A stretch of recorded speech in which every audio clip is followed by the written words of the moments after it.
A and E went to the park to play football match. Then you know what happened? A hit the ball so hard that it hit E's mouth. And after that, he was not able to open its mouth. And he only was able to open its mouth very little bit like this.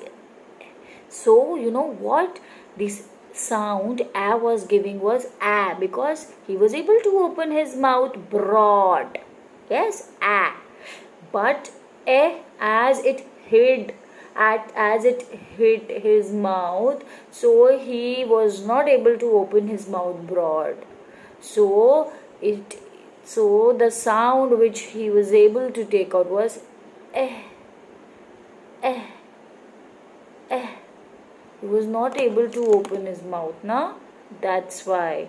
So you know what is the difference between both the sounds? You have to open your mouth broad, because A was able to open its mouth broad, so he used to say ah.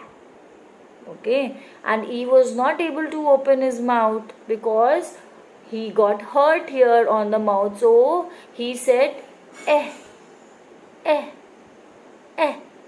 For example, at, sat.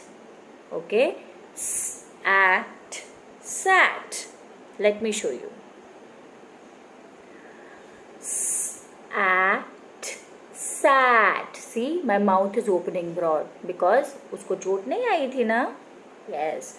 And when E came inside, he was not able to open his mouth, so he used to say like this. See, set, set, set, set. Understood? Understood? At, sat, set, set. Clear? Now this is the difference between the sounds of a and eh. I hope you all understood, and now there won't be any mistake. Okay? Bye.